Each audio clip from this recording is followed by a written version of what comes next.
"You paid for me, now finish it," teenager said.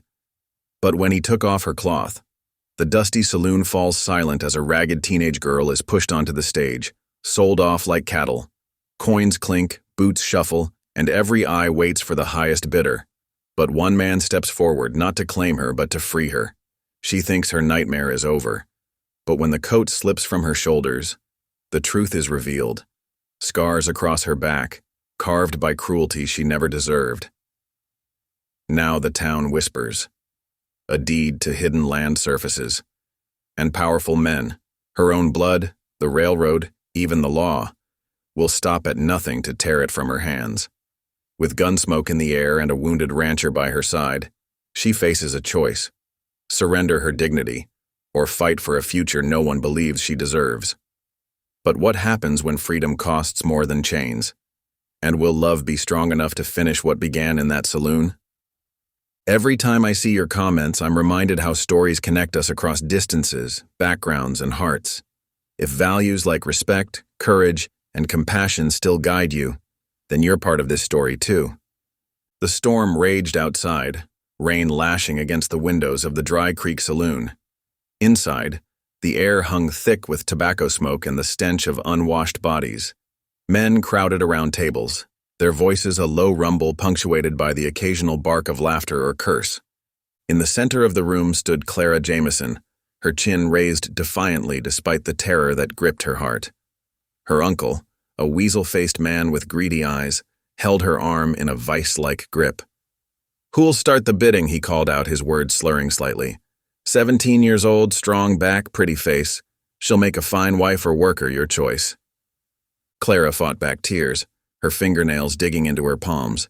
She'd known her uncle was a no-good gambler, but she never imagined he'd stoop this low. The leering faces of the men around her made her stomach churn. "2 cows," someone shouted. "3 horses and a mule," called another. The bids flew faster, each one feeling like a slap to Clara's face.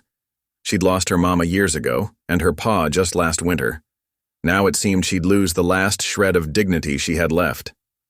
Suddenly the saloon doors burst open with a gust of wind and rain. A tall man in a dripping coat stepped inside, shaking water from his hat. Clara's gaze locked onto him, noting his neatly trimmed beard and the kind lines around his eyes. For a moment, hope fluttered in her chest. The newcomer's expression darkened as he took in the scene before him. "What in tarnation is going on here?" he demanded, his deep voice cutting through the din. Clara's uncle grinned, revealing tobacco-stained teeth. "Just in time, mister. We're auctioning off this fine young filly. Care to place a bid?" The stranger's jaw clenched, and Clara saw a flash of anger in his eyes. He strode forward, pushing through the crowd until he stood directly in front of her. Up close, she could see the silver threading through his dark hair and the way his hands, calloused from hard work, clenched into fists at his sides. "This ain't right," he said, his voice low and dangerous. "She's a person, not property to be sold." Clara's uncle sneered. "She's my kin and I'll do with her as I please. Now, you gonna bid or not?" The stranger reached into his coat pocket and pulled out a wad of bills. Clara's heart sank. For a moment, she'd thought this man might be different, but he was just like the rest, ready to buy her like a piece of cattle. "You paid for me," she spat, her voice trembling with a mixture of fear and fury. "Now finish it." The room erupted in raucous laughter, but the stranger didn't join in. Instead, he fixed Clara with a look of such compassion that she felt her defenses crumble. In one swift motion, he slapped the money down on the bar and snatched the crude bill of sale her uncle had scrawled out. "I'm buying her freedom," he announced, his voice ringing out over the surprised murmurs of the crowd. With deliberate movements, he tore the paper into tiny pieces, letting them flutter to the floor like confetti. Clara stood frozen, unable to believe what she was hearing. The stranger shrugged off his coat and draped it gently over her shoulders. The warm weight of it seemed to anchor her, keeping her from floating away in disbelief. But you can't do that," Clara's uncle sputtered, his face turning an ugly shade of purple. "I need that money to settle my debts." "Then I reckon you'd best find another way," the stranger said coldly, "because this young lady ain't for sale. Not now, not ever." A hush fell over the saloon. Clara could feel the eyes of every person in the room on her, some curious, some angry, some ashamed. She hunched her shoulders, trying to make herself smaller under their scrutiny. Just then, another figure pushed through the crowd. It was Reverend Thompson, the town's preacher, his usually kindly face set in stern lines. "Elias McGraw," he said, nodding to the stranger. "I see you've put a stop to this ungodly business." Elias nodded grimly.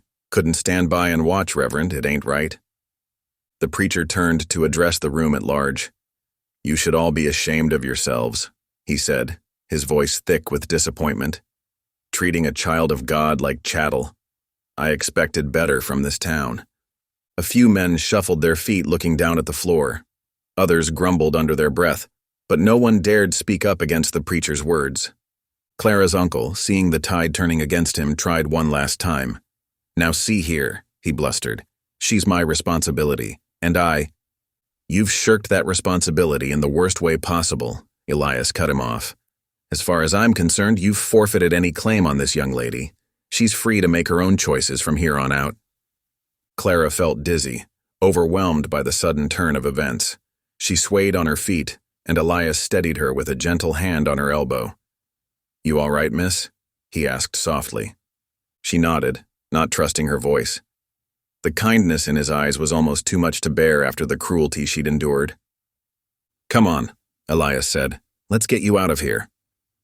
As they made their way to the door, the crowd parted silently. Clara could feel their stares burning into her back, but she kept her head high, clutching Elias's coat around her like armor. Just as they reached the threshold, her uncle's voice rang out once more. "You'll regret this, girl. You ain't got nowhere else to go." Clara flinched at his words, knowing the truth in them. She had no home, no family, no future. But before despair could take hold, she felt Elias's reassuring presence beside her. "She's got somewhere now," he said firmly, "and someone to look out for her." With that, they stepped out into the storm. The rain was coming down in sheets, turning the street into a river of mud. Clara stumbled, her legs weak from the emotional ordeal she'd just been through. Without a word, Elias scooped her up in his arms. She was too exhausted to protest, instead burying her face against his chest as he carried her through the downpour. The steady beat of his heart drowned out the rumble of thunder, making her feel safe for the first time in longer than she could remember. They reached a sturdy-looking wagon, and Elias set her gently on the seat before climbing up beside her. With a click of his tongue and a shake of the reins, they were off, leaving the lights of Dry Creek behind them. As they bounced along the rutted road, Clara finally found her voice. "Why?" she asked, her words barely audible over the storm. "Why'd you help me?" Elias was quiet for a long moment, his eyes fixed on the path ahead. When he spoke, his voice was gruff with emotion. "Because it was the right thing to do. No one deserves to be treated the way you were tonight." Clara nodded, pulling his coat tighter around her. "Thank you," she whispered. "You're welcome," Elias replied. "Now, I know you've got no reason to trust me, but I want you to know you're safe. I've got a ranch about 10 miles outside of town. There's a spare room where you can stay until you figure out what you want to do next." Clara tensed, years of hard-learned caution warring with her desperate need for shelter. I don't know what to say." Elias glanced at her, his expression softening. "You don't have to say anything. Just know that you've got choices now. Whatever happens next, it'll be up to you." As they rode on through the night, Clara felt something unfamiliar stirring in her chest. It took her a moment to recognize it for what it was. Hope. For the first time in years, she dared to imagine a future that wasn't filled with fear and despair. The storm raged on around them, but inside the wagon a fragile peace had settled. Clara didn't know what tomorrow would bring, but for now, she was content to let the rhythmic clop of the horse's hooves and the gentle presence of her unlikely savior lull her into a sense of security. As Dry Creek faded into the distance behind them, Clara felt as though she were leaving behind more than just the town. She was leaving behind a life of powerlessness and pain, stepping into an uncertain but hopeful future. Whatever challenges lay ahead, she knew one thing for certain. she would face them as a free woman, with her dignity intact. The rain pelted down mercilessly as Elias McGraw guided Clara Jameson through the muddy streets of Dry Creek. His strong arm steadied her, shielding her from the worst of the downpour with his broad-shouldered frame. Clara stumbled along beside him, her mind still reeling from the night's events. Behind them, raucous jeers and catcalls echoed from the saloon's porch. A group of men, emboldened by whiskey and the safety of numbers, hurled insults at their retreating figures. Clara flinched at each shout, hunching further into herself. "Don't pay them no mind," Elias said gruffly, his voice barely audible over the storm. "They're just drunk fools with nothing better to do." Clara nodded mutely, too overwhelmed to speak. She clutched Elias's coat tighter around her shoulders, grateful for its warmth and the dignity it provided. As they neared Elias's wagon, a familiar voice cut through the noise of the storm. Clara's uncle, Jed Jameson, staggered out of the saloon, his face twisted with rage. "You ain't seen the last of me, girl," he bellowed, swaying on his feet. "I'll get what's mine, you hear? You'll regret crossing me." Elias tensed beside her, his jaw clenching. For a moment, Clara feared he might turn back and confront her uncle. Instead, he gently urged her forward. "Come on," he murmured. "Let's get you out of this rain." With practiced ease, Elias helped Clara up onto the wagon seat. She settled in, pulling his coat around her like a shield. Elias climbed up beside her, taking up the reins. With a click of his tongue and a gentle flick of the leather straps, the horses set off, their hooves splashing through the muddy street. As the lights of Dry Creek faded behind them, Clara felt the tension in her shoulders begin to ease. The steady rhythm of the horses' hooves and the creaking of the wagon wheels lulled her into a strange calm. For the first time in hours, she allowed herself to take a deep breath. The silence stretched between them, broken only by the patter of rain and the occasional rumble of thunder. Clara snuck glances at Elias from the corner of her eye, still unsure what to make of this quiet, solemn man who had come to her rescue. After what felt like an eternity, Elias cleared his throat. "You doing all right there, miss?" he asked, his voice gruff but kind. Clara nodded, then realized he probably couldn't see the gesture in the dark. "Yes, sir," she said softly. Thank you. For what you did back there." Elias grunted in acknowledgement. "Weren't nothing, couldn't stand by and watch that happen." Another silence fell, but this one felt less oppressive. Clara found herself wanting to fill it, to explain, to make this stranger understand. Before she knew it, words were spilling out of her. "My pa, he left me something," she began, her voice trembling. "A deed to his homestead." Elias turned to look at her, surprise evident in his features even in the dim light. "A deed? Your uncle didn't mention nothing about that." Clara laughed bitterly, the sound catching in her throat and turning into a sob. "Course he didn't. He's kept it hidden. Wanted to sell me off so he could take the land for himself." Elias's hands tightened on the reins. "That's a mighty serious accusation, miss." "It's the truth," Clara insisted, tears mingling with the rain on her cheeks. "The land, it's valuable. There's a spring on it, fresh water even in the driest summers. Uncle Jed, he's been after it for years. Figured if he could get rid of me, ain't no one to stop him from claiming it." Elias was quiet for a long moment, digesting this information. When he spoke, his voice was grave. "I believe you, miss. But you should know, declaring such ownership, it's likely to stir up a whole heap of trouble." Clara nodded, wiping at her eyes with the back of her hand. "I know, but it's all I have left of my pa. I can't let Uncle Jed take it." "You're a brave one, that's for certain," Elias said softly. There was a note of admiration in his voice that made Clara sit up a little straighter. The rest of the journey passed in companionable silence. As they crested a small hill, a cluster of buildings came into view, barely visible through the curtain of rain. "That there's my ranch," Elias explained. "It ain't much, but it's home." He guided the wagon up to a modest farmhouse, its windows glowing with warm lamplight. As they came to a stop, the front door flew open and a plump, older woman bustled out onto the porch, a shawl clutched around her shoulders. "Elias McGraw," she called out, her voice a mixture of relief and exasperation.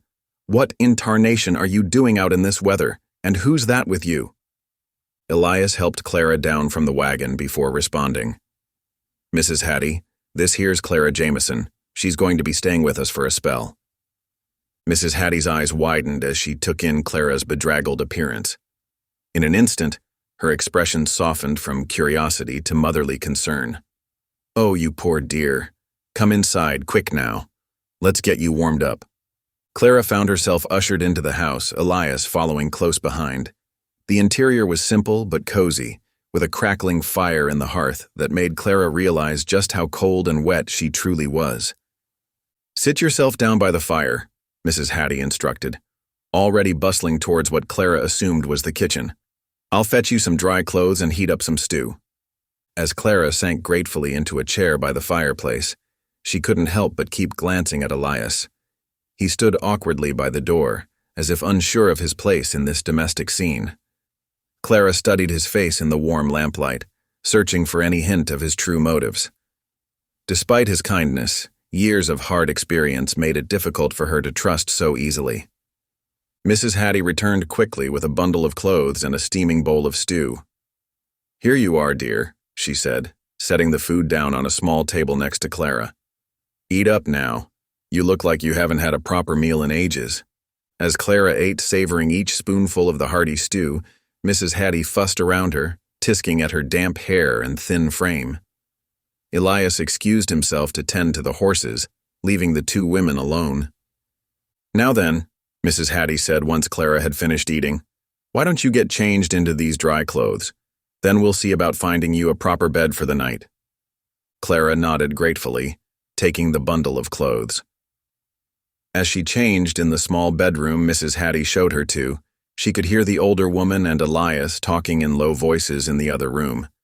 She strained to make out their words but could only catch snippets about poor child and that scoundrel Jameson.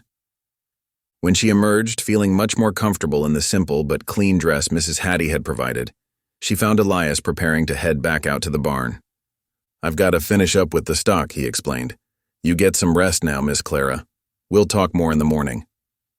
Clara nodded, watching as he disappeared into the rainy night. Mrs. Hattie showed her to a small but cozy bedroom, fussing with the blankets and assuring her that she was safe here.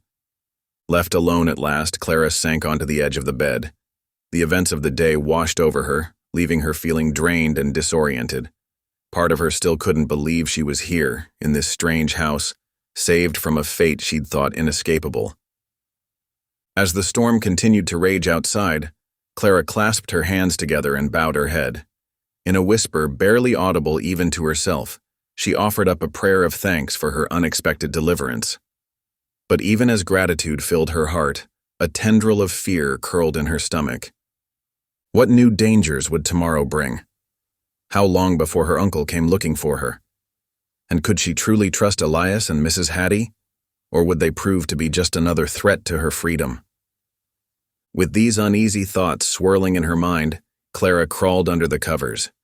Despite her exhaustion, sleep was long in coming. She lay awake, listening to the rain and the occasional creak of floorboards as Elias returned from the barn.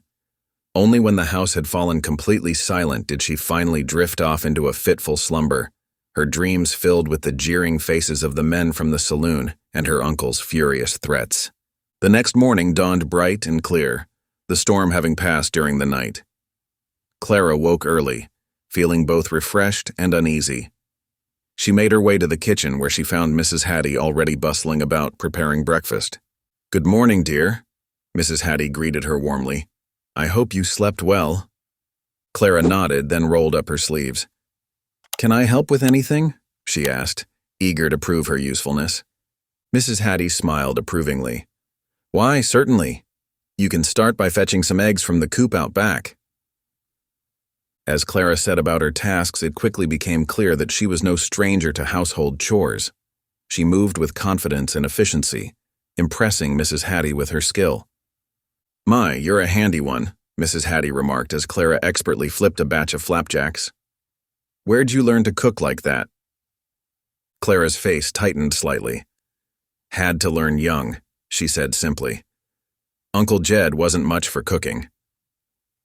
Just then, Elias entered the kitchen, his boots muddy from the morning's chores. He paused, surprised to see Clara so at ease by the stove. "Mornin'," he said, tipping his hat. "Smells good in here."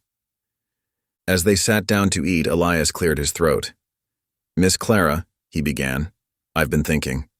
We ought to ride into town today, get that deed of yours verified at the courthouse." Clara's fork clattered against her plate. "You mean it?" she asked, hope and fear warring in her voice. Elias nodded solemnly. "It's the right thing to do, but I won't lie to you, it might stir up trouble." Clara set her jaw, determination flashing in her eyes. "I don't care," she declared. "I'm tired of running from Uncle Jed's lies. It's time to face them head on." After breakfast, Elias hitched up the wagon while Clara changed into a simple but clean dress Mrs. Hattie had altered for her. The prairie stretched out before them, the recent rain leaving everything looking fresh and green. But the beauty was marred by the thick mud that clung to the wagon wheels, slowing their progress into town. As they approached Dry Creek, Clara felt her stomach tighten. The streets were busy with morning activity, and heads turned as Elias's wagon rolled past. Clara could hear the whispers, see the pointing fingers.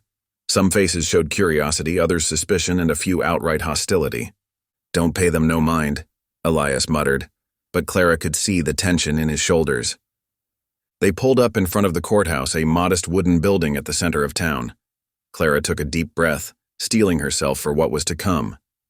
Inside, they found the clerk, a thin man with spectacles perched on his nose, looking weary despite the early hour. When Elias explained their errand, the clerk sighed heavily. "Land disputes again," he grumbled, but dutifully began rifling through his files. Clara held her breath as the clerk searched, her heart pounding so loudly she was sure everyone could hear it. Finally, after what felt like hours, the clerk pulled out a yellowed document. "Here we are," he announced. "Jameson Homestead properly recorded. Let's see. 7 years ago." Clara's eyes filled with tears of relief and vindication. She reached out with trembling hands to touch the paper, her father's signature clear at the bottom. "It's real," she whispered. "It's really real." Elias squeezed her shoulder gently. "Told you we'd get to the truth," he said softly. But their moment of triumph was short-lived. As the clerk was making a copy of the deed for Clara, the door to the courthouse swung open.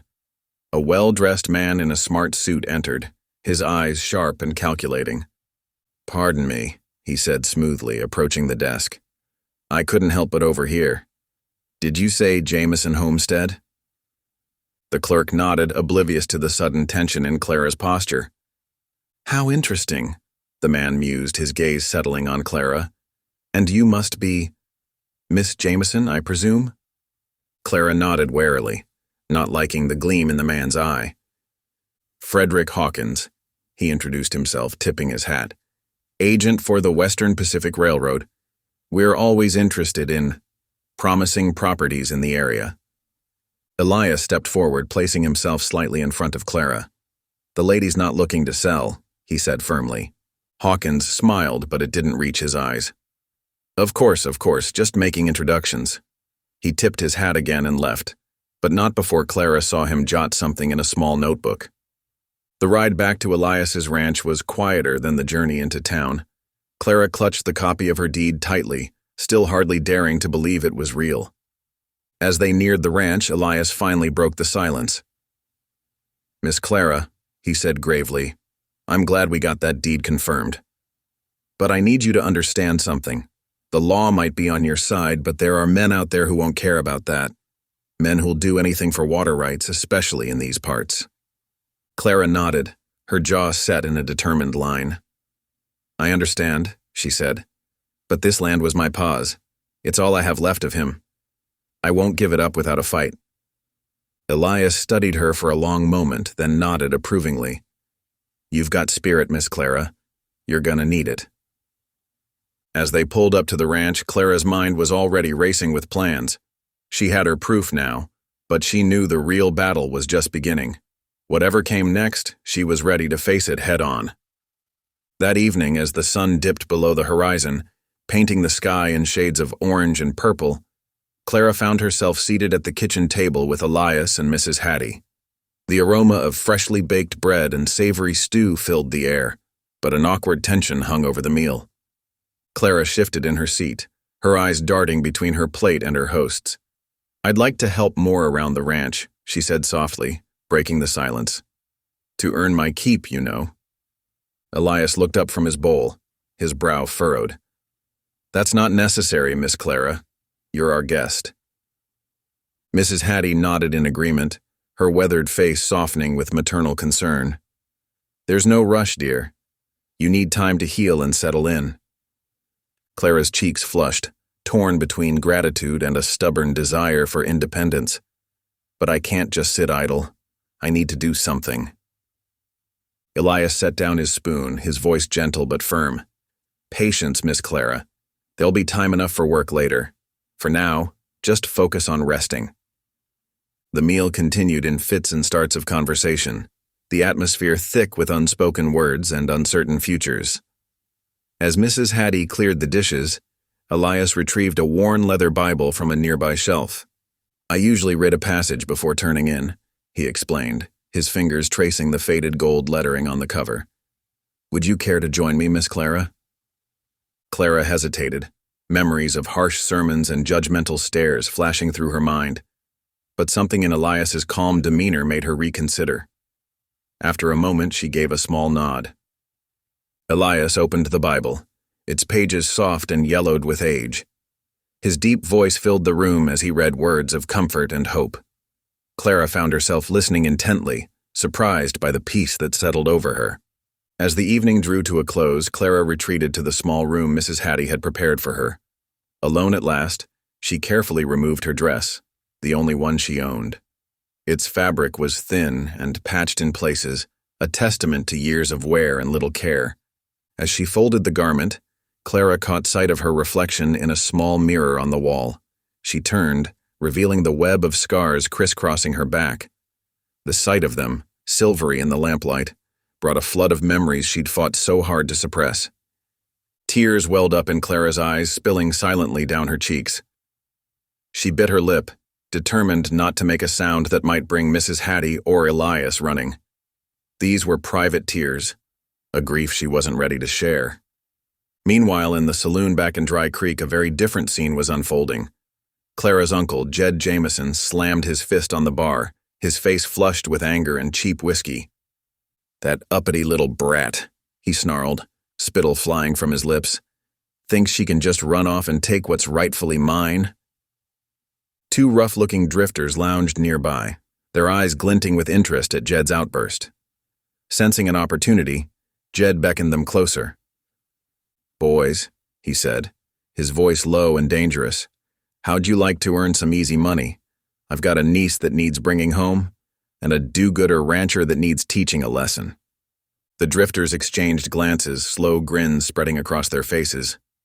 "We're listening," one of them drawled. Jed's eyes narrowed, a cruel smile twisting his features. "We'll not only ruin that McGraw fella, but we'll make Clara regret the day she ever defied me. Who does she think she is, trying to claim that land?" As Jed and his newfound allies plotted their revenge, Clara lay in her bed at the McGraw ranch, unaware of the danger brewing. She gazed out the window at the vast expanse of stars twinkling in the prairie sky. For the first time in years, Clara felt a sense of safety washing over her. The quiet of the ranch, so different from the chaos she'd known with her uncle, soothed her battered spirit. "Thank you," she whispered to the night sky, her voice barely audible. "For the first time, I feel safe." But even as Clara drifted off to sleep, a storm of violence was already riding her way, fueled by greed, resentment, and a thirst for revenge. The next morning dawned clear and bright, the sun chasing away the last vestiges of the previous day's storm. Elias McGraw rose early, as was his habit, and found Clara already in the kitchen, helping Mrs. Hattie prepare breakfast. "Good morning, Miss Clara," Elias said, tipping his hat. "I thought we might ride the fence line today if you're up for it. Show you a bit of ranch work." Clara's eyes lit up at the prospect. "I'd like that very much, Mr. McGraw." After a hearty breakfast of flapjacks and bacon, Elias and Clara set out on horseback. The prairie stretched before them, a sea of grass swaying in the gentle breeze. Elias couldn't help but notice how natural Clara looked in the saddle, her posture easy and confident.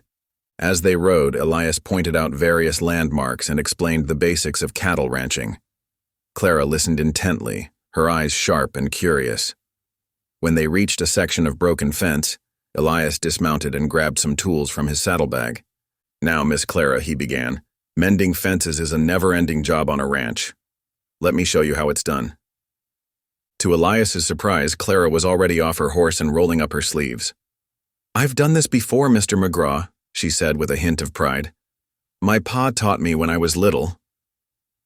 Together, they set to work, replacing broken rails and tightening wire.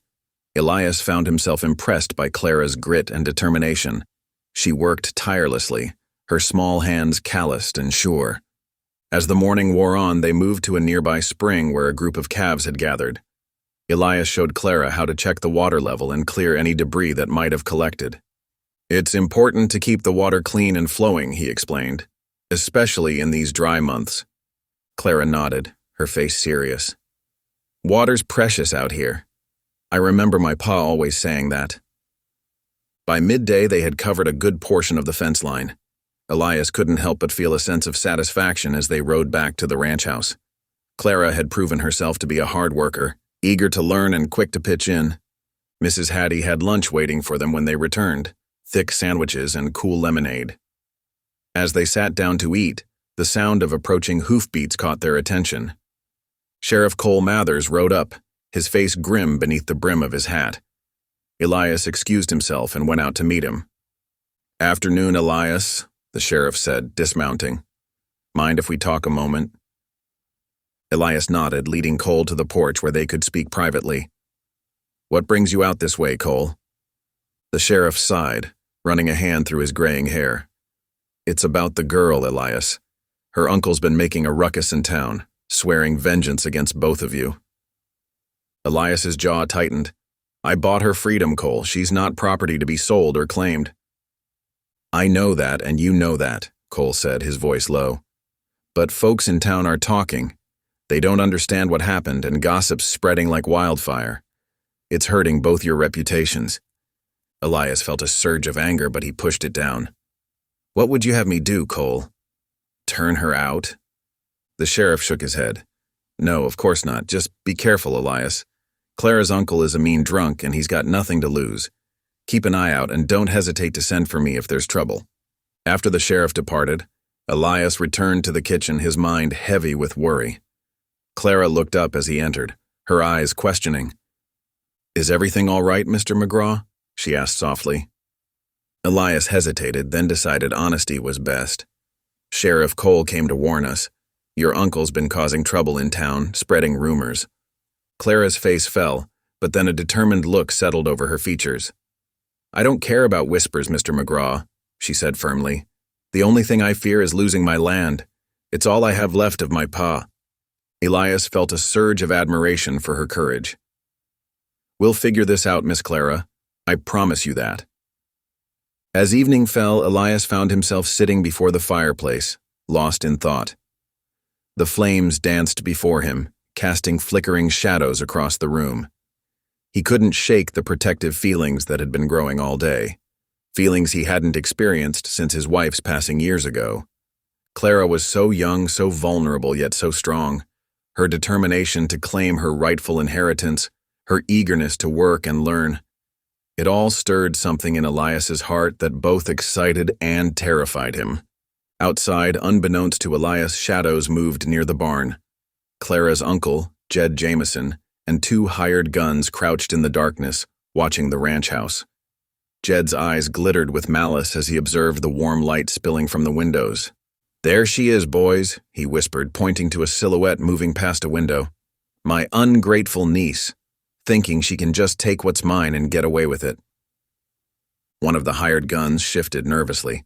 "What's the plan, Jameson?" Jed's lips curled into a cruel smile. "We wait. Let them get comfortable, think they're safe.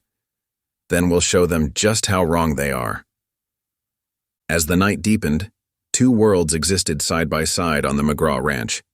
Inside, Clara and Elias shared a peaceful evening, unaware of the danger lurking just beyond the circle of lamplight. Outside, in the shadows, Jed and his men plotted their revenge, their hearts filled with greed and hatred. The stage was set for a confrontation that would change all their lives forever. As the first light of dawn painted the sky in soft hues of pink and gold, Elias McGraw and Clara Jameson prepared for their journey into town.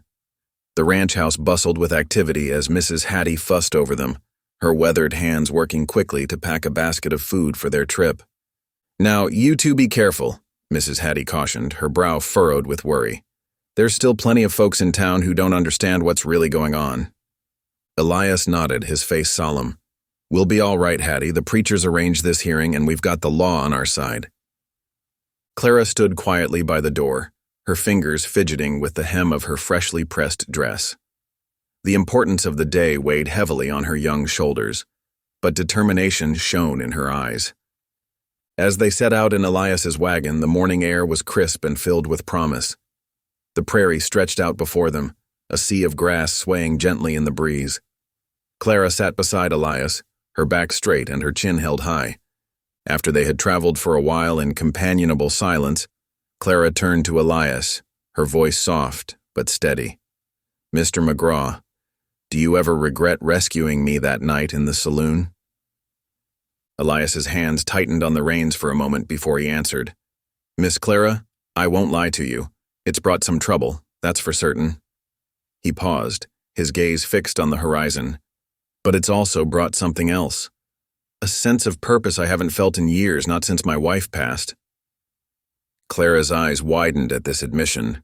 "I'm sorry about your wife, Mr. McGraw. I didn't know." Elias gave her a small smile. "It was a long time ago, and no, Miss Clara, I don't regret it. Not for a single moment."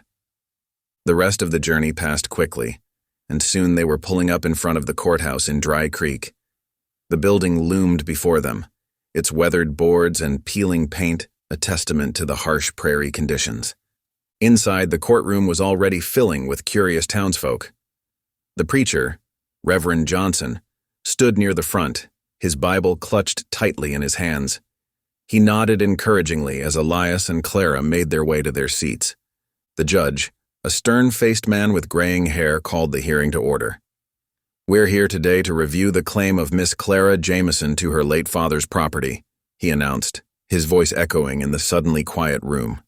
Reverend Johnson stepped forward, presenting Clara's father's deed. "Your Honor, I have here the original deed to the Jameson homestead, signed and properly recorded some years ago." The judge took the document, examining it carefully. Clara held her breath, her hands clasped tightly in her lap. Elias placed a reassuring hand on her shoulder. After what seemed like an eternity, the judge looked up. "Having reviewed this deed and finding it to be in order, I hereby rule in favor of Miss Clara Jameson. She is declared the rightful heir to her father's property, with all rights and responsibilities therein." A cheer went up from many in the courtroom.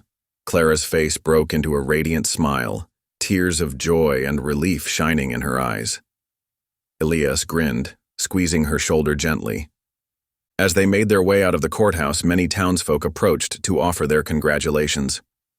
Clara accepted their well wishes graciously, though Elias noticed some still whispered behind their hands, their eyes narrowed in suspicion.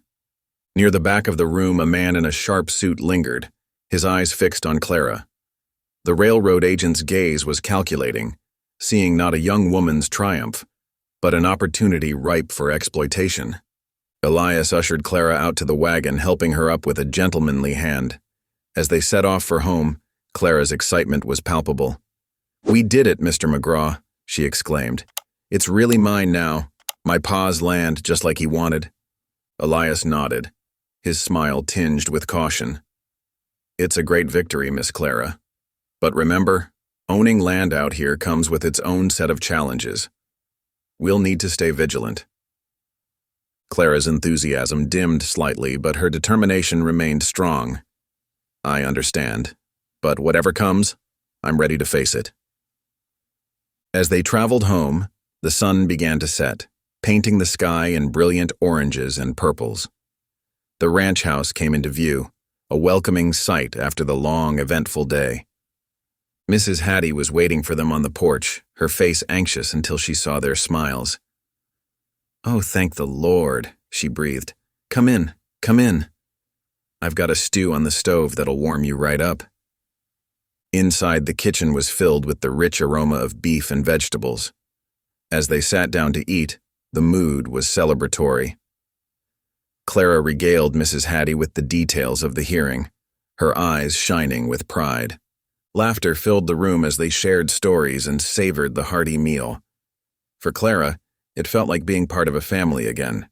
The warmth of the kitchen, the easy companionship, it all brought back memories of happier times with her father. Elias watched Clara as she chatted animatedly with Mrs. Hattie, a sense of contentment settling over him. This young woman had brought new life to his ranch, a purpose he hadn't even realized he was missing. As the evening wore on, they retired to the sitting room.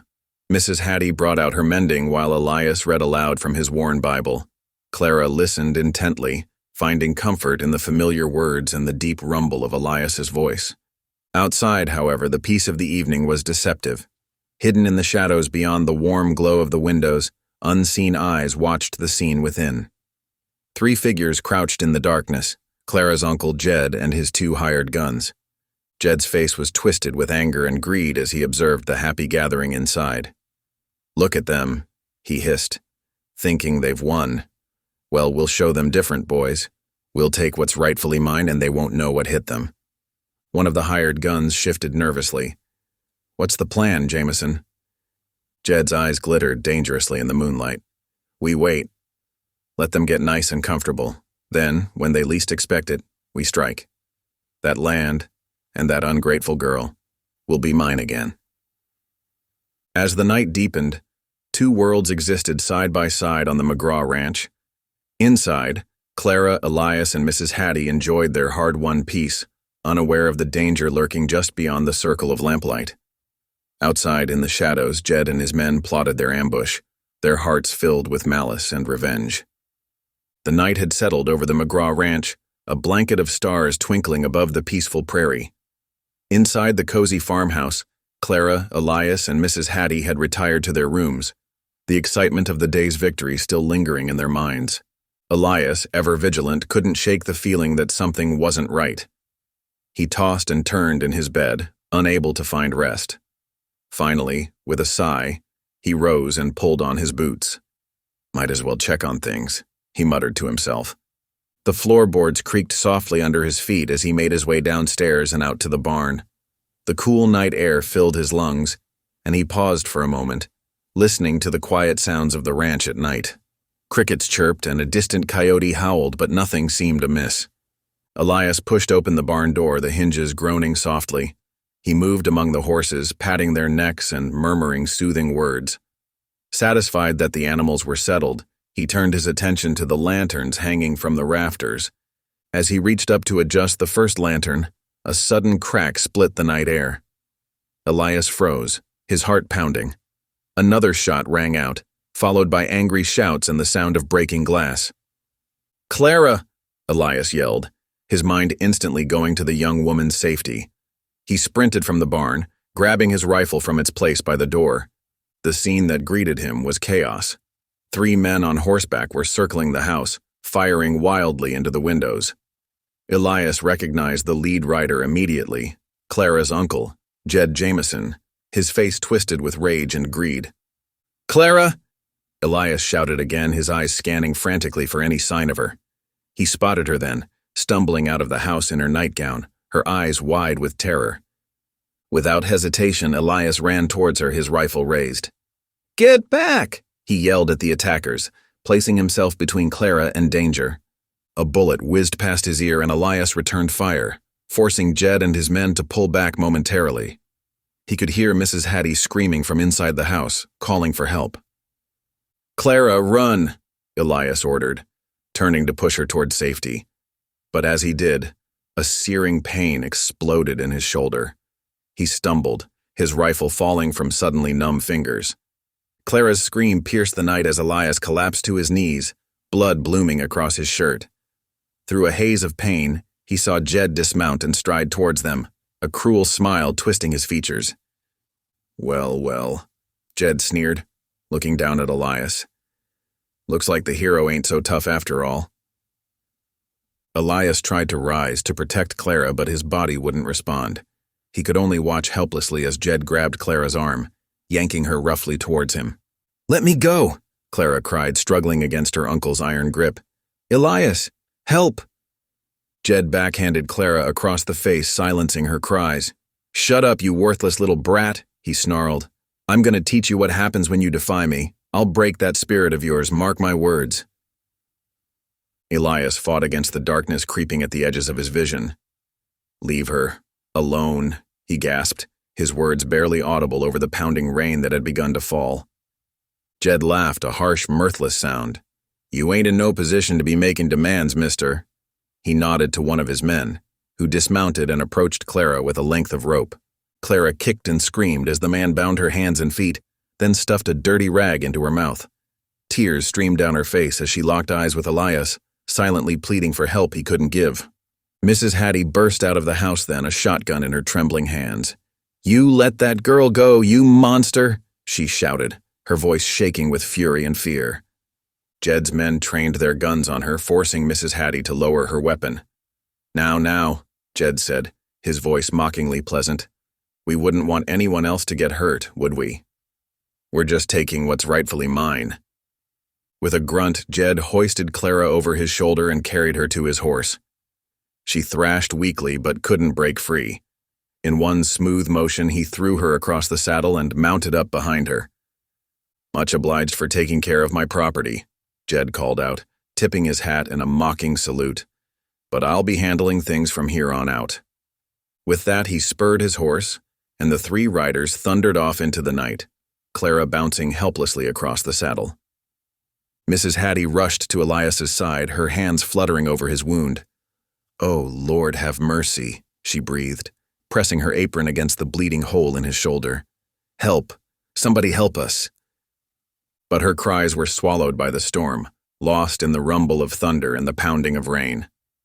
Elias lay in the mud, his blood mixing with the rainwater. His eyes fluttered, struggling to stay open. "Clara," he whispered, his voice barely audible.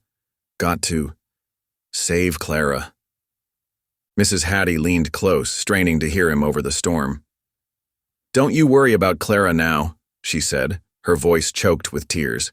"You just stay with me, you hear?" "Stay awake, Elias." But Elias was fading, slipping in and out of consciousness.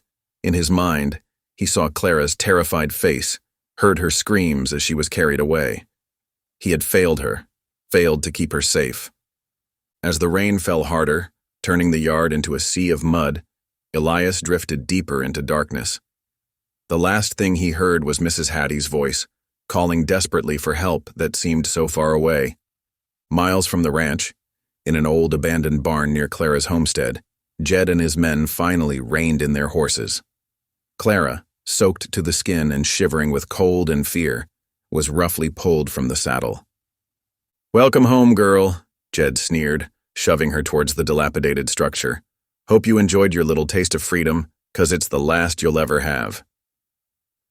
As Clara was forced into the dark, musty interior of the barn, her thoughts were not of herself, but of Elias. She prayed with all her heart that he had survived, that somehow he would find her. But as the barn door slammed shut, leaving her alone with her tormentors, Clara felt hope slipping away like water through her fingers. The storm raged on outside, mirroring the turmoil in her heart as she faced an uncertain and terrifying future. Clara woke with a start, her head throbbing and her body aching. She blinked, trying to focus in the dim light of the dusty barn. The musty scent of old hay and livestock filled her nostrils, and she could hear the faint patter of rain on the weathered roof above. As her eyes adjusted, she realized her hands and feet were bound tightly with coarse rope, biting into her skin. A shadow loomed over her, and Clara looked up to see her Uncle Jed sneering down at her. His face was twisted with a mixture of anger and triumph, his eyes glinting with malice.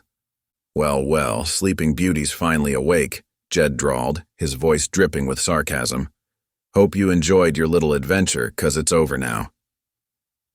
Clara struggled against her bonds, but they held fast. She glared up at her uncle, refusing to show fear despite the terror churning in her stomach. "You won't get away with this," she spat, her voice hoarse from the gag that had been in her mouth. Jed laughed, a harsh grating sound that echoed through the barn. "Oh, but I already have, girl. You see, you're gonna sign over that deed to me, nice and legal-like. Otherwise—" He paused, his grin widening. "Well, let's just say there's some railroad men who'd pay a pretty penny for a young thing like you." Clara's blood ran cold at the threat, but she steeled herself, lifting her chin defiantly. "I'll never sign it over to you. That land was my father's, and now it's mine. You have no right to it." Fury flashed in Jed's eyes, and before Clara could brace herself, he lashed out, striking her across the face. The force of the blow sent her sprawling onto the dirty barn floor. "You ungrateful little brat," Jed roared, grabbing a fistful of Clara's hair and yanking her upright. "After all I've done for you, this is how you repay me? Maybe you need a reminder of what happens to disobedient girls." With a vicious tug, Jed ripped at Clara's dress, tearing the fabric from her shoulders and exposing her back. Clara gasped, tears springing to her eyes as she felt the cool air on her skin. She knew what her uncle would see, the crisscross of old whip scars that marred her flesh, a testament to the cruelty she had endured at his hands. "Well, well," Jed sneered, tracing a finger along one of the scars. "Looks like you didn't learn your lesson the first time. Maybe we need to add a few more to help you remember your place." Clara wept silently, shame and anger warring within her. But even as tears streamed down her face, she refused to break. She would not give her uncle the satisfaction of seeing her spirit crushed. As Jed continued to taunt her, Clara's eyes darted around the barn, searching for anything that might help her. That's when she noticed it, a small, glowing ember nestled in the straw near her feet. It must have fallen from one of the torches her uncle and his men had used to light their way. Hope flickered in Clara's chest, as fragile and bright as that tiny spark. She watched as Jed stomped over to a rickety table, pulling out a sheaf of papers and a pen.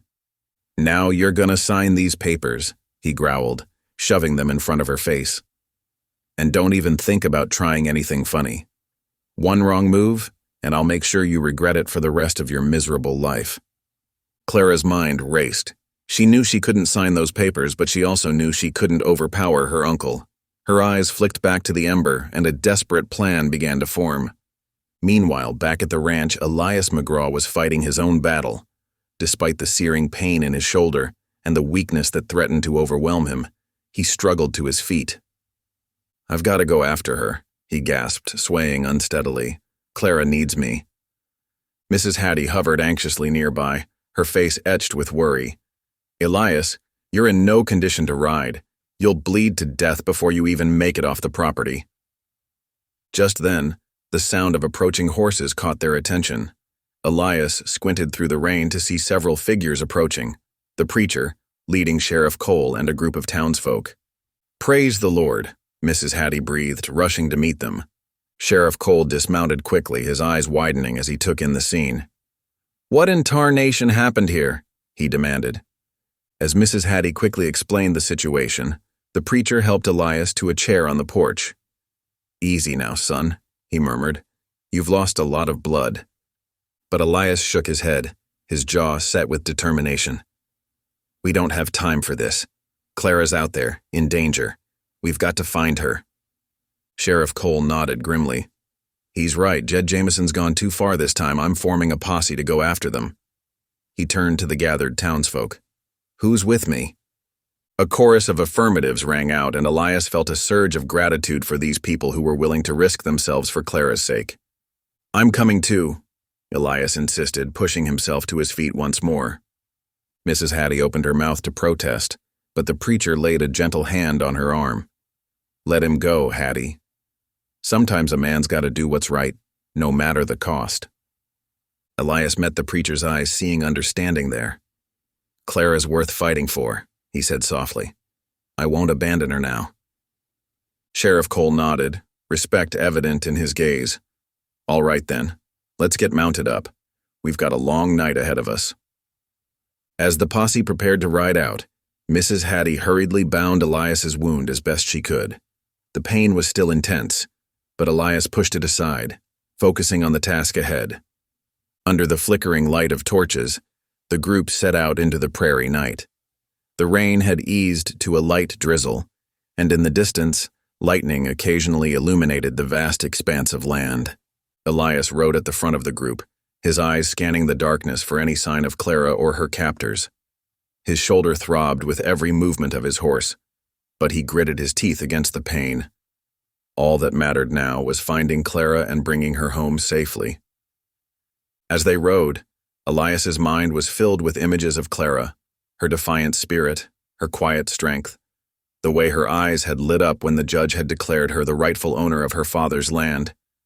He had come to care for her more than he had thought possible, and the thought of her in danger made his heart clench with fear and determination. "Hold on, Clara," he whispered into the night. "We're coming for you, just hold on." Through the night, Clara's mind raced as she fought to keep her wits about her. The barn creaked and groaned in the darkness, a constant reminder of her precarious situation. Her Uncle Jed paced back and forth, muttering curses under his breath, his boots scuffing against the dirt floor. Clara's eyes darted between the glowing ember nestled in the straw and the papers her uncle had thrust before her. She took a deep breath, steeling herself for what she knew she had to do. "Uncle Jed," she called out, her voice steadier than she felt. I'll sign the papers, but I need a pen and ink." Jed whirled around, suspicion etched across his weathered face. "What's that? You finally come to your senses, girl?" Clara nodded, trying to look defeated. "Yes, sir. I want this to be over." A triumphant grin spread across Jed's face. Well, looks like you've got some sense after all." He stomped over to the rickety table, rummaging through his saddlebags. "Now, where did I put that blasted inkwell?" As her uncle fumbled in the dim light, Clara inched her bound feet closer to the ember. Her heart pounded in her chest, fear and determination warring within her. With a swift, careful motion, she nudged the glowing coal onto the edge of the papers. For a moment, nothing happened. Then, slowly, a tendril of smoke began to curl upward. Clara watched, breath held, as the paper's edge began to blacken and curl. "Here we go," Jed growled, turning back with a battered inkwell and pen. His eyes widened as he saw the smoke rising from the documents. "What in tarnation?"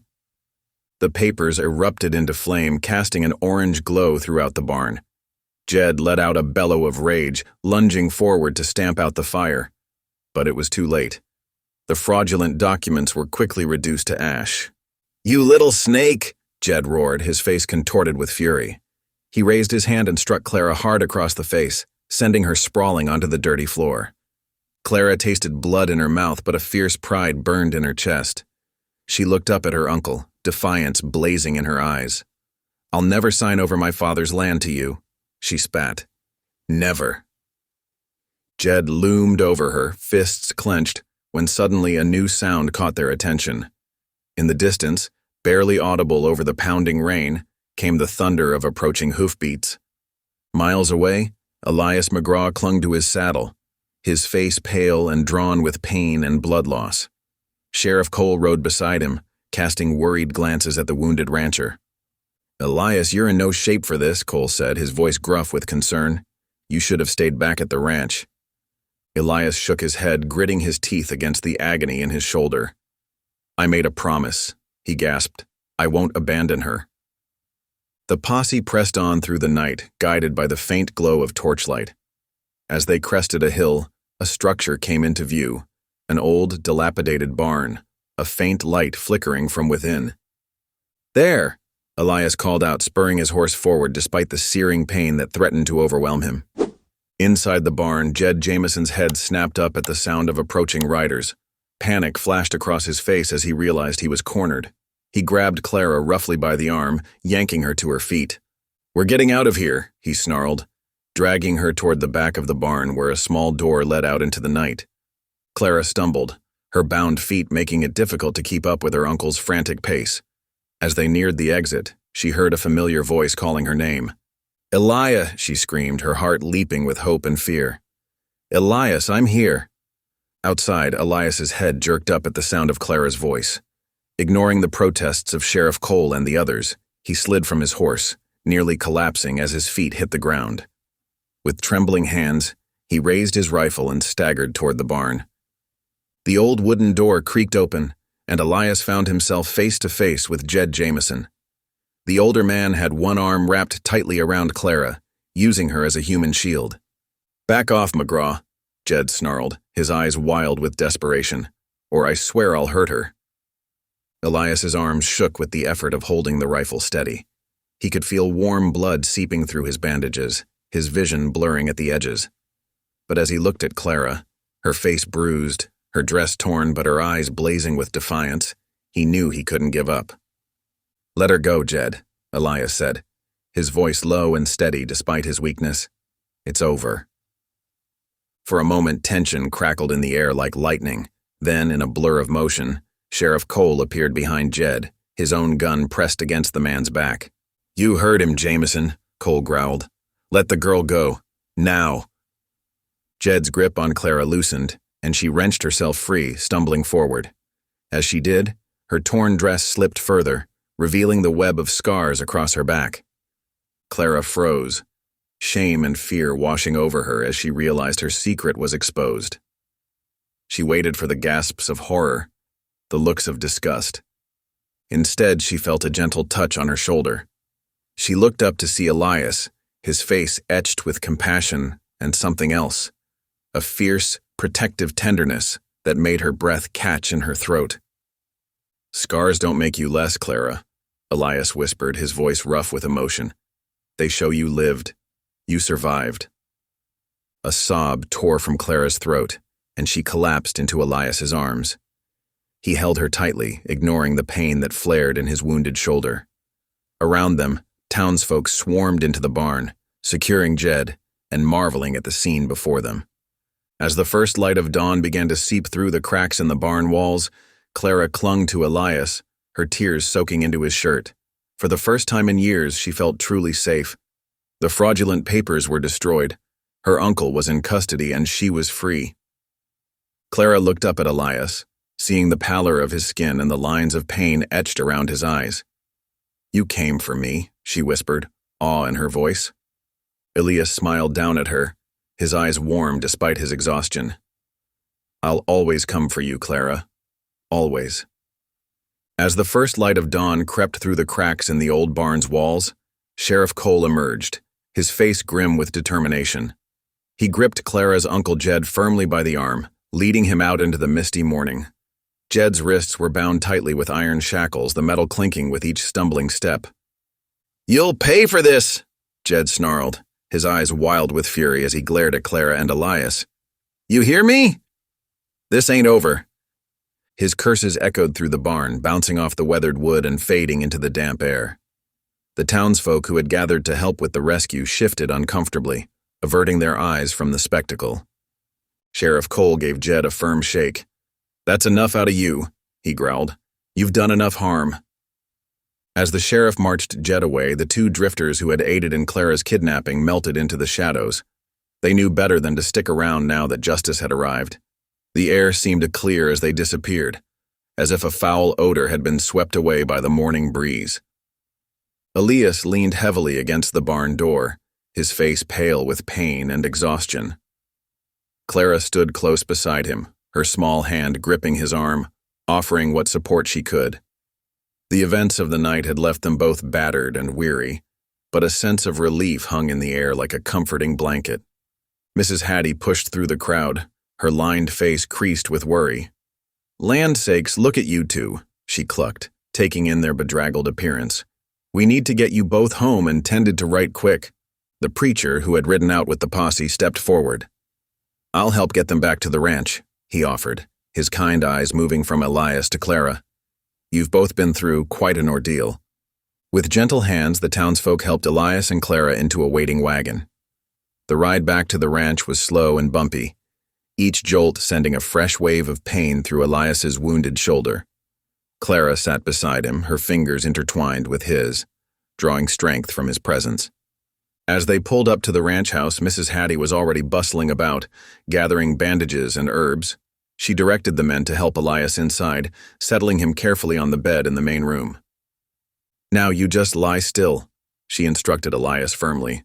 "I need to clean that wound proper." Clara hovered nearby, her eyes never leaving Elias's face as Mrs. Hattie gently peeled away the blood-soaked bandages. She winced at the sight of the angry red flesh beneath, but Elias managed a weak smile.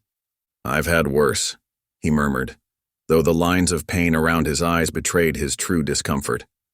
As Mrs. Hattie worked, cleaning the wound with a mixture of herbs and whiskey, Clara pulled up a chair beside the bed. She took Elias's hand in both of hers, holding it tightly as if afraid he might slip away if she let go. The hours crept by, exhaustion settling over the ranch like a heavy fog. Clara's eyes grew heavy, her head nodding as she fought to stay awake. Elias watched her through half-lidded eyes, his heart swelling with a mixture of tenderness and protectiveness. "Rest, Clara," he whispered. "You're safe now." As if his words had broken a spell, Clara felt the last of her resistance crumble. She laid her head on the edge of the bed, still clutching Elias's hand, and drifted into a deep, dreamless sleep. The sun was high in the sky when Clara stirred, roused by the comforting aroma of fresh coffee. She blinked, disoriented for a moment, before remembering where she was. Lifting her head, she found Elias watching her, a soft smile playing at the corners of his mouth. "Good morning," he said, his voice rough with sleep but warm with affection. Clara felt her heart skip a beat. It was the first real smile she'd seen from him since the ambush, and it sent a wave of relief washing over her. "How are you feeling?" she asked, searching his face for signs of pain. Elias shifted slightly, wincing as the movement pulled at his injured shoulder. "I've been better," he admitted. "But I've been worse, too. Thanks to you and Mrs. Hattie's care, I reckon I'll mend just fine." Before Clara could respond, the door creaked open and the preacher stepped inside. He carried a steaming mug of coffee, which he set on the small table beside the bed. "I hope I'm not intruding," he said, his kind eyes taking in the scene before him. "I wanted to check on you both and bring some news." Clara straightened in her chair, suddenly alert. "News?" The preacher nodded, his expression grave but reassuring. "Your uncle, Jed, is safely locked away in the town jail. He'll face trial for his crimes, and given the evidence and eyewitness accounts, I don't imagine he'll see freedom for a good long while." A weight Clara hadn't realized she'd been carrying seemed to lift from her shoulders. She let out a shaky breath, feeling tears prick at the corners of her eyes. Elias reached out, squeezing her hand gently. "It's over, Clara," he said softly. "You're free of him." The preacher cleared his throat, a hint of a smile touching his lips. "There's more," he added. "Word of what happened has spread through town. Folks are talking, but not in the way you might expect." Clara tensed, bracing herself for tales of gossip and judgment, but the preacher's next words took her by surprise. "They're speaking of your courage, Clara, of how you stood up to your uncle and fought for what was rightfully yours, the way you handled yourself in the face of such adversity. Well, it's inspired a lot of people." As if to prove his point, the sound of approaching horses drew their attention. Through the window, Clara could see a small group of townsfolk approaching the ranch. They carried baskets of food and bundles of fresh linens, their faces open and friendly. One by one, they came to the door, offering words of support and admiration. Men who had once eyed her suspiciously now tipped their hats respectfully. Women who had whispered behind their hands now smiled warmly, pressing her hand and praising her bravery. Clara stood in the doorway, overwhelmed by the outpouring of kindness. For the first time since she could remember, she felt the sting of gossip and judgment fade away, replaced by genuine admiration and acceptance. As the last of the visitors departed, Clara turned back to find Elias watching her, his eyes shining with pride and something deeper, something that made her heart flutter in her chest. "Thank you, Lord," Elias whispered, his voice thick with emotion. "Thank you for bringing her safely through this trial." Clara felt tears well up in her eyes, but this time they were tears of joy and gratitude. She looked around the small ranch house, at Mrs. Hattie bustling in the kitchen, at Elias resting in the bed, at the gifts of food and kindness left by the townsfolk. In that moment, she made a silent promise to herself and to the memory of her father. She would build her life anew, right here on this land that was her birthright. With Elias, Mrs. Hattie, and the support of the community, she would create the home and family she had always longed for. The road ahead might not be easy, but Clara knew now that she had the strength to face whatever challenges lay ahead. As the afternoon sun streamed through the windows, casting a golden glow over the room, Clara felt a sense of peace settle over her. For the first time in years, she was truly home. In the days following the harrowing rescue, a gentle rhythm settled over the McGraw ranch. Clara, determined to make herself useful, threw herself into the daily tasks with a vigor that surprised even Mrs. Hattie. The older woman watched with a mixture of pride and concern as Clara moved from chore to chore, her eyes often straying to the bedroom where Elias rested. "Child," Mrs. Hattie said one morning, catching Clara's arm as she rushed past with a basket of fresh eggs, "you don't need to work yourself to the bone. There's time enough for rest, too." Clara paused, her eyes flickering with a mix of emotions. "I can't just sit still," she admitted softly. "When I'm busy, I don't have to think about everything." Mrs. Hattie's face softened with understanding.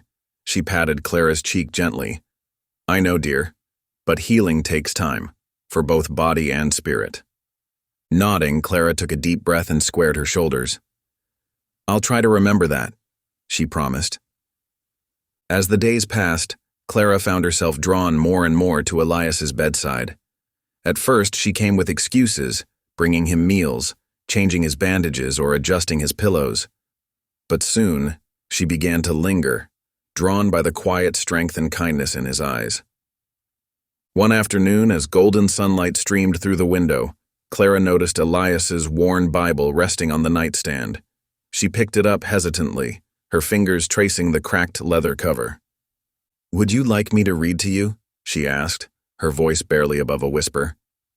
Elias's eyes lit up with surprise and warmth. "I'd like that very much, Clara." Clara opened the Bible, her brow furrowing as she stared at the small, dense text. She began to read, her voice halting and uncertain as she stumbled over unfamiliar words. "In the beginning," she started, her cheeks flushing with embarrassment. "God created the heavens," Elias supplied gently, no judgment in his tone, "and the earth." Clara nodded gratefully, continuing with more confidence. As she read, Elias watched her with a mixture of admiration and tenderness. When she paused, struggling with a particularly difficult passage, he reached out and gently guided her finger across the page. "Sound it out," he encouraged. "You're doing wonderfully, Clara." From the doorway, Mrs. Hattie observed the scene with misty eyes. She had never seen Clara so focused, so determined to learn. And Elias, his patience and kindness as he guided Clara through the verses, warmed her heart. As the days turned to weeks, Clara's reading improved steadily. She spent every spare moment with Elias's Bible, sounding out words and asking questions about the stories within. Elias, for his part, proved to be a patient and encouraging teacher. But Clara's days weren't filled with reading alone. As Elias's strength slowly returned, she took on more responsibilities around the ranch.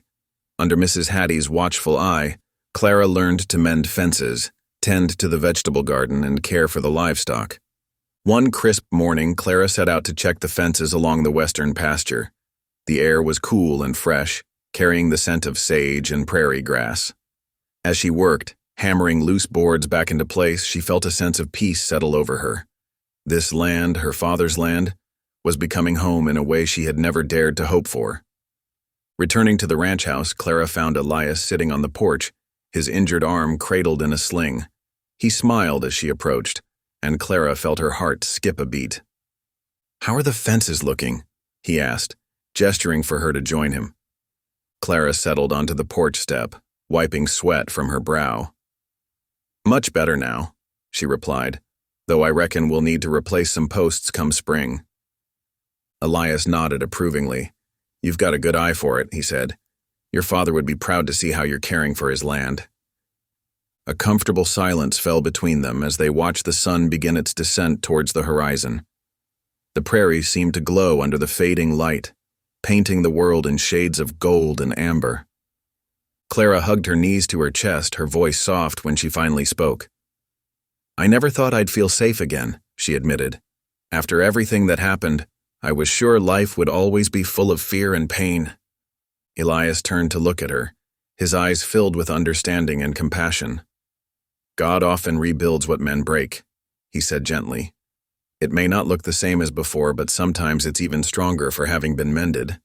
Clara met his gaze, feeling something warm and tender unfurl in her chest. She opened her mouth to respond, but found herself at a loss for words. Instead, she simply nodded, a small smile tugging at the corners of her lips. As night fell, Clara helped Elias back to his room. She tucked the blankets around him, her movements gentle and caring. Before she left, she hesitated for a moment, then reached out and squeezed his hand. "Thank you," she whispered, "for everything." Elias smiled, his fingers curling around hers. "Sleep well, Clara," he murmured. That night, as Clara drifted off to sleep, she felt a sense of peace she hadn't known in years. In her dreams, she saw fields of wildflowers stretching as far as the eye could see, and heard the distant sound of laughter on the wind. In his own room, Elias dreamed of his late wife. She stood in a field of golden wheat, smiling at him with love and understanding. When he woke in the gray light of dawn, he found Clara's hand still resting gently in his own. He looked at their intertwined fingers for a long moment, a bittersweet ache in his chest. As the first rays of sunlight began to peek through the window, Elias closed his eyes and offered up a silent prayer of gratitude. For healing, for second chances, and for the unexpected gift of Clara's presence in his life. As the weeks passed, spring unfurled across the prairie like a vibrant tapestry. The McGraw Ranch bustled with renewed energy, mirroring the awakening land around it. Clara, no longer the frightened girl who had arrived in a storm, moved through her days with growing confidence and purpose. One bright morning, Clara joined Mrs. Hattie in the vegetable garden. The older woman knelt in the rich soil, her weathered hands gently nestling seedlings into their new homes. Clara worked alongside her, relishing the feel of the warm earth between her fingers. "My, but you've got a knack for this," Mrs. Hattie remarked, watching as Clara carefully arranged a row of tomato plants. "Your mother must have taught you well." Clara paused, a bittersweet smile touching her lips. "She did," she said softly. "Though I'd nearly forgotten. It's been so long since—" Mrs. Hattie reached out, squeezing Clara's hand. "Well now, isn't that something? Here you are, remembering her through these very plants. That's a fine way to honor her memory, child." Touched by the sentiment, Clara felt a swell of emotion in her chest. She blinked back tears, but these were different from the ones she'd shed in darker times. These were tears of healing, of rediscovering pieces of herself she thought long lost. As they worked, laughter bubbled up between them, over a wayward chicken scratching through their neat rows, about the way Mrs. Hattie's hat kept slipping over her eyes, and in shared delight at the promise held in each tiny seed. Clara found herself laughing freely, the sound startling her at first, then filling her with warmth. From the nearby corral, Elias watched the scene with a mixture of contentment and pride. Though his shoulder still ached from the gunshot wound, he had gradually resumed his ranch duties. The work was harder now, each movement a reminder of that harrowing night, but he tackled each task with determination. As he mended a section of fence, Elias found his gaze drawn again and again to Clara. The change in her was remarkable. Gone was the wary, defensive girl who had first stumbled into his life. In her place stood a young woman growing into her strength, her smile as bright as the prairie sun. The peaceful afternoon was interrupted by the sound of approaching hoofbeats. Elias straightened, shading his eyes against the sun as he watched a lone rider approach. The man's crisp suit and polished boots marked him as a stranger to ranch life. "Good day," the rider called out as he drew near. "I'm looking for Miss Clara Jameson. Might she be about?" Clara stood, brushing dirt from her skirt as she walked over to join Elias. "I'm Clara Jameson," she said, her voice steady and clear. The man tipped his hat, a practiced smile on his face. "Miss Jameson, Pleased to make your acquaintance. I'm Thomas Garrett, representing the Western Pacific Railroad Company. Elias felt Clara stiffen beside him. He placed a gentle hand on her shoulder, a silent reminder of support. "What business does the railroad have with me?" Clara asked, her tone wary. Garrett's smile widened. "Why, opportunity, Miss Jameson. Our company will soon be laying tracks through this region. Your land, with its valuable water rights, has caught our interest. We'd like to discuss the possibility of purchasing your property." Clara's eyes flashed with a mixture of anger and determination. "My land is not for sale," she said firmly. "Not to you, not to anyone." The railroad agent's smile faltered for a moment before he regained his composure. "Now, Miss Jameson, I urge you to consider carefully. The railroad brings progress, jobs, connection to the wider world. Surely you can see the benefits?" "What I see," Clara replied, her voice growing stronger, "is a man hinting that he'll take what's mine whether I want to give it or not. My uncle tried that. It didn't end well for him." Garrett's expression hardened. "I assure you, Miss Jameson, our company operates within the bounds of the law, but refusing our offer could bring complications. Eminent domain is a powerful tool." Elias stepped forward, his presence solid and reassuring. "I believe the lady has made her position clear, Mr. Garrett. Unless you have official business beyond making offers, I suggest you be on your way." The agent looked between them, clearly weighing his options. Finally, he nodded stiffly. "Very well. But do consider our offer, Miss Jameson. I'll be in touch." With that, he wheeled his horse around and rode off, leaving a cloud of dust in his wake. As the rider disappeared into the distance, Clara let out a shaky breath. "I did it," she whispered, almost in disbelief. "I stood up to him." Elias squeezed her shoulder gently. "You surely did. I'm proud of you, Clara." Clara turned to face him, her eyes clouded with worry. "But what if he comes back? What if they try to take the land anyway? I don't know if I can face being preyed on again." Elias met her gaze steadily. "Listen to me, Clara. You are not alone in this fight. You have friends here, good people who will stand by you. You have your faith to give you strength. And most importantly, you have a future worth fighting for. Don't you ever forget that." Clara nodded, drawing strength from his words and the unwavering support in his eyes. As evening fell, they gathered in the cozy warmth of the ranch house. The aroma of Mrs. Hattie's hearty stew filled the air as Elias reached for his well-worn Bible. It had become their nightly ritual, a moment of reflection and gratitude before retiring to bed. "Would you like to lead us in prayer tonight, Clara?" Elias asked gently.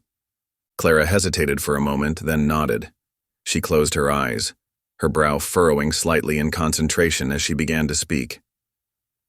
"Dear Lord," she started, her voice soft but growing steadier with each word, "we thank you for this day, for the food on our table, and for the strength to face our challenges. Please guide us and—" She faltered, struggling to find the right words. Without opening her eyes, Clara felt Elias's hand cover hers, warm and reassuring.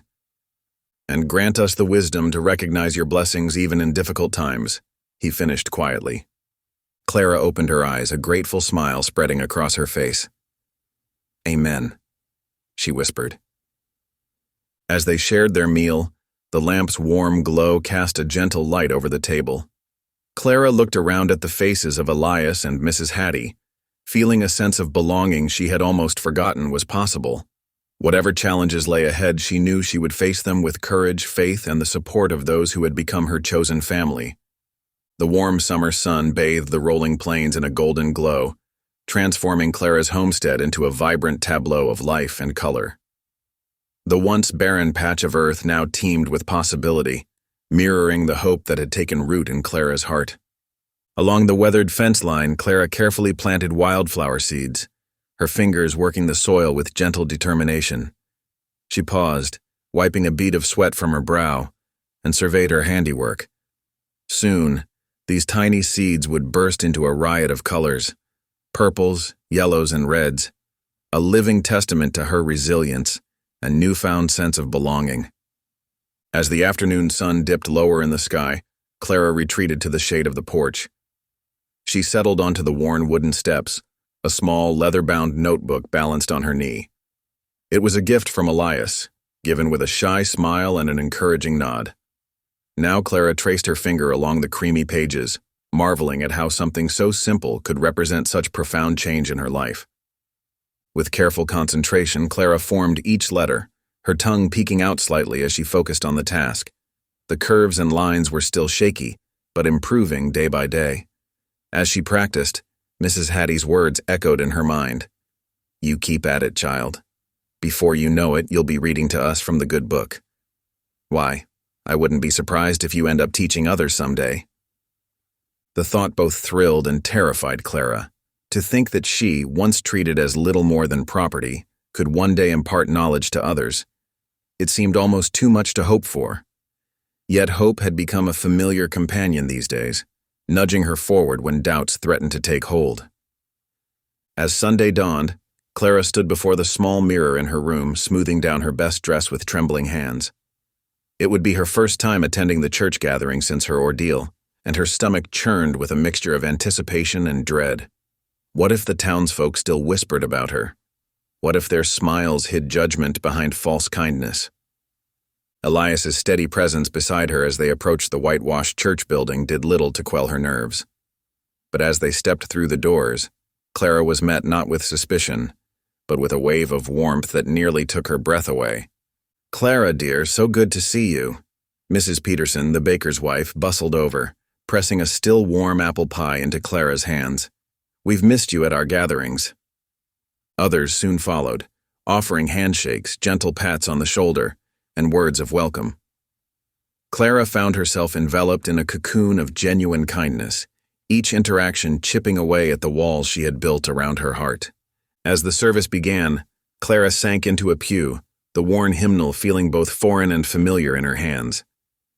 She let the words of the sermon wash over her, speaking of redemption, of second chances, of a love that knew no bounds. Unbidden, tears welled in her eyes, and this time, she didn't fight them. These were not tears of shame or fear, but of profound gratitude and belonging. After the final hymn faded away, Clara lingered, basking in the afterglow of acceptance. She watched as children chased each other through the churchyard, their laughter a joyous counterpoint to the murmur of adult conversation.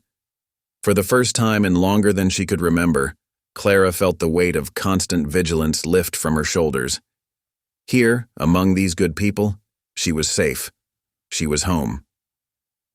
As they began the walk back to the ranch, Elias fell into step beside her. The late afternoon sun cast long shadows across the dirt road, and a comfortable silence settled between them. Clara snuck glances at Elias's profile, noting the way the corners of his eyes crinkled as he squinted against the light. "I'm glad you came today," Elias said softly, breaking the quiet. "It does my heart good to see you finding your place here." Clara nodded, unable to find words that could adequately express the tumult of emotions swirling within her. Elias seemed to understand, giving her a gentle smile before continuing. "You know, Clara," he said, his voice taking on a more serious tone, "after I lost Sarah, my wife, I never thought I'd feel joy again. The world seemed colorless, empty." He paused, kicking at a small stone in their path.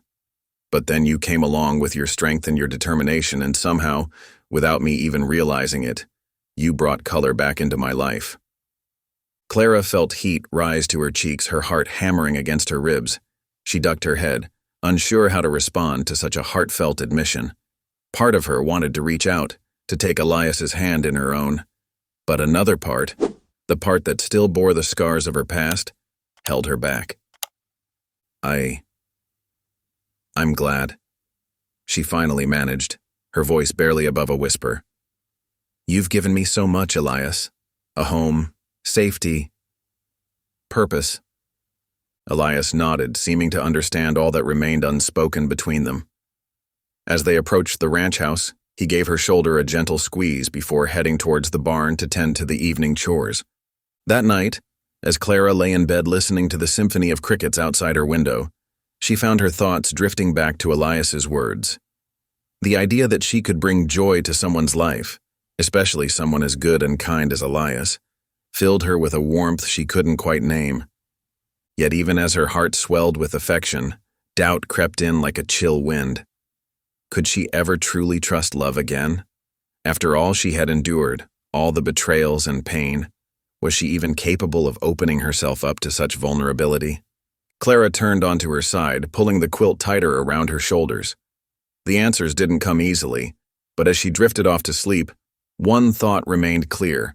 For the first time in years, she felt safe enough to consider the possibility. The golden hues of autumn painted the prairie in warm, rich tones. Fields of wheat swayed gently in the crisp breeze, their stalks heavy with ripened grain. The vast blue sky stretched endlessly above, dotted with wispy clouds that seemed to drift lazily across the horizon. It was a sight that never failed to take Clara's breath away, even after months of calling this land home. As the harvest season arrived in full force, Clara found herself working side by side with Elias in the fields. Their movements had become a well-choreographed dance, each anticipating the other's needs without a word spoken. Clara would swing her scythe in wide, sweeping arcs, cutting through the stalks with practiced ease. Elias followed close behind, gathering the fallen wheat into neat bundles. The work was hard, but Clara relished every moment. The burn in her muscles, the sweat on her brow, these were badges of honor, proof that she was carving out her own place in the world. She caught Elias watching her sometimes, a mix of pride and something softer in his eyes. It made her heart flutter in a way that was both thrilling and terrifying. As the sun began to dip low on the horizon, casting long shadows across the harvested fields, Clara and Elias made their way to the barn. The air was thick with the sweet scent of fresh-cut hay, and the sound of crickets filled the evening air. "Just a few more bales to stack," Elias said, wiping his brow with the back of his hand. "Then we can call it a day." Clara nodded, already reaching for the nearest bale. She lifted it with a grunt, her arms trembling slightly under the weight. Out of the corner of her eye, she saw Elias move to grab his own bale. But as he bent to lift it, something changed. His face went pale and he swayed dangerously on his feet. "Elias!" Clara cried out, dropping her bale and rushing to his side. She caught him just as his knees began to buckle, her arms wrapping around his broad chest to keep him upright. "What's wrong? Are you all right?" Elias leaned heavily against her, his breathing ragged. I'm fine," he managed, though his voice was weak. "Just got a bit dizzy there for a moment." Clara helped him to a nearby hay bale, easing him down gently. She knelt before him, her hands resting on his knees as she peered up into his face with concern. "You're pushing yourself too hard," she scolded, though her tone was gentle. "That bullet wound isn't fully healed yet, and you know it." Elias had the grace to look sheepish. "I reckon you're right," he admitted. I wanted to make sure we got everything done before the weather turns." Clara shook her head, a fond smile tugging at her lips. "And what good will that do if you work yourself into the ground?" she asked. "The harvest will keep. Your health is more important." Their eyes met, and for a moment the air between them seemed to crackle with unspoken emotion. Then, unexpectedly, Elias let out a soft chuckle. "When did you get so wise, Miss Clara?" Clara felt her own laughter bubbling up, born of relief and something warmer. "I learned from the best," she teased, giving his knee a gentle pat. As their laughter faded, a comfortable silence settled over them.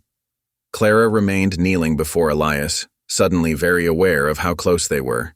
She could see the flecks of gold in his warm brown eyes, count each laugh line etched around his mouth. Elias's expression grew serious, his gaze searching her face. "Clara," he said softly, I don't know if I deserve your trust. After everything you've been through." Clara felt her heart constrict at the pain in his voice. Without thinking, she reached up to cup his cheek in her palm. "Elias," she said firmly, "you never bought me. You gave me my freedom. You've shown me nothing but kindness and respect." She paused, gathering her courage. "If there's anyone in this world I trust, it's you." The air between them seemed to thicken, charged with possibility.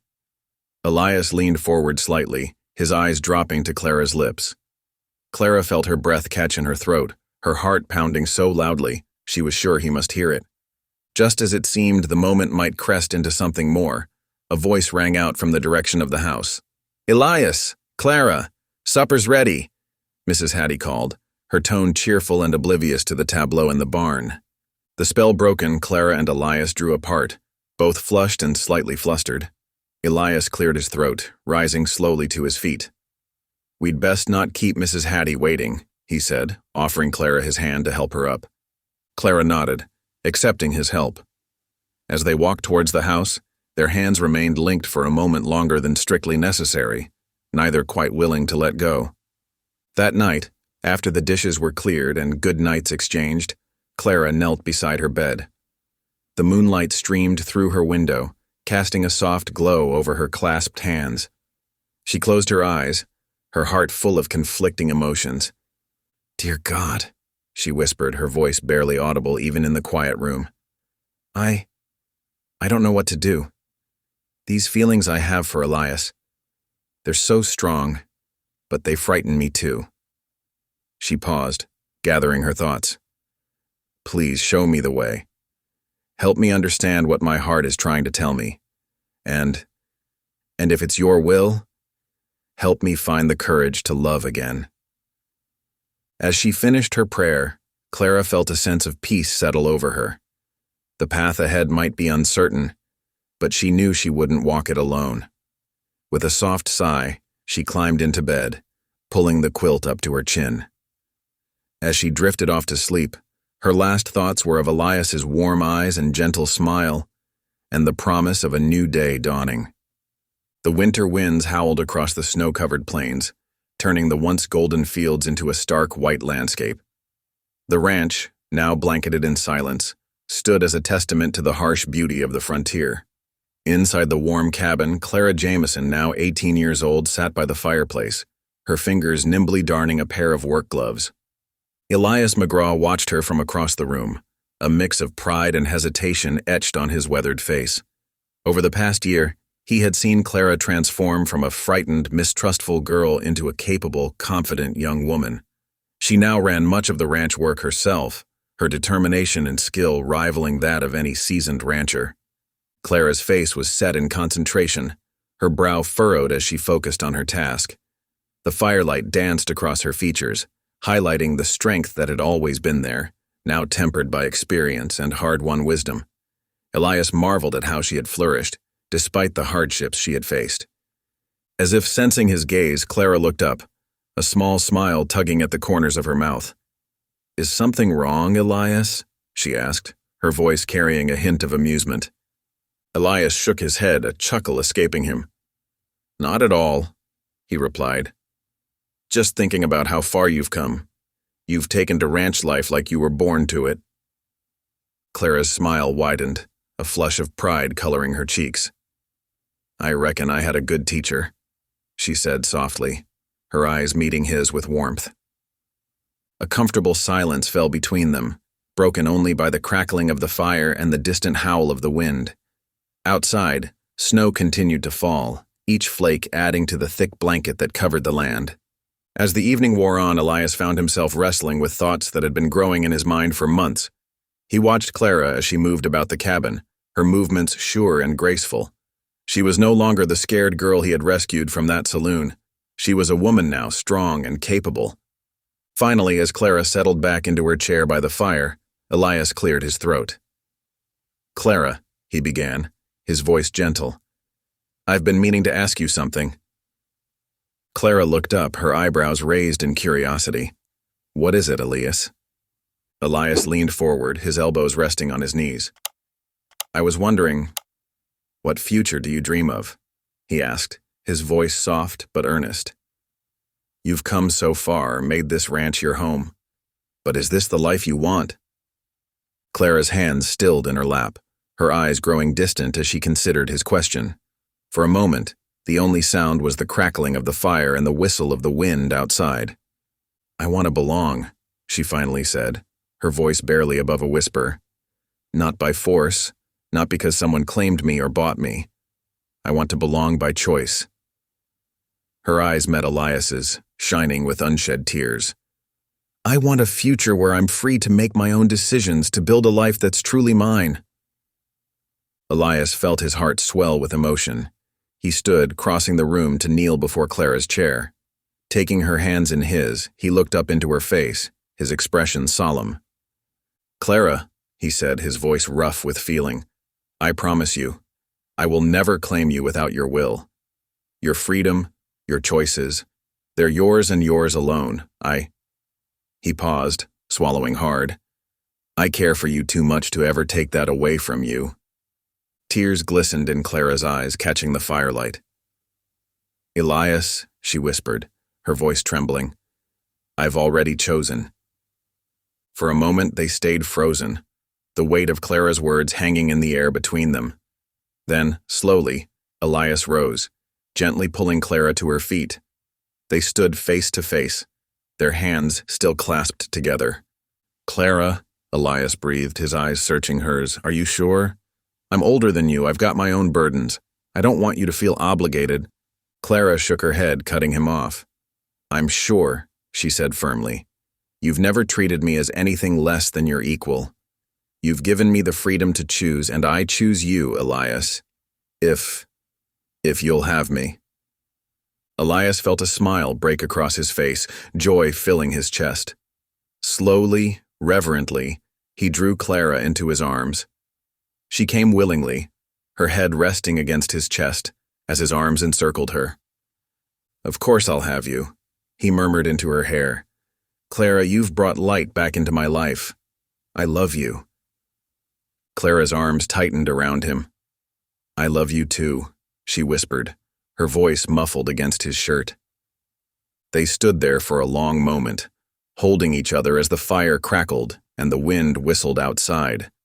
Both knew that this moment was sacred, a turning point in their lives that could never be undone.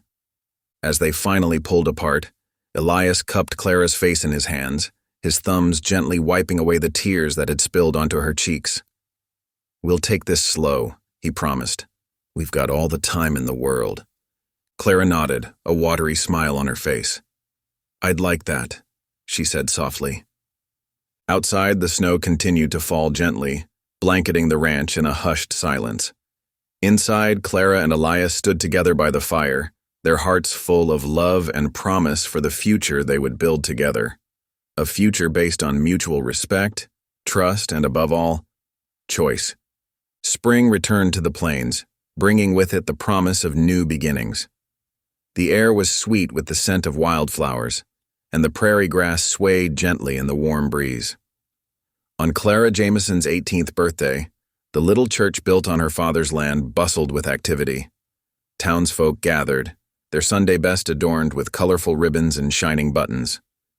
Inside the church, Elias McGraw stood at the altar, his eyes filled with a mixture of love and gratitude. His hands trembled slightly as he smoothed down his best shirt, waiting for the moment he had dreamed of for so long. The congregation hushed as the church doors opened. Mrs. Hattie Boone, her face beaming with pride, stepped forward with Clara on her arm. Clara was a vision in simple white calico, her dress adorned with delicate lace at the collar and cuffs. Her hair was braided with wildflowers, and her eyes shone with joy and determination. As Clara walked down the aisle, the floorboards creaking softly beneath her feet, the congregation watched in awe. This was not just a wedding, it was a testament to the power of love, faith, and redemption. The preacher stood before them, his weathered Bible open in his hands. He spoke of love's endurance, of faith's ability to heal, and of the strength found in choosing one's path. As Clara and Elias joined hands, their eyes locked in a gaze of mutual adoration and respect.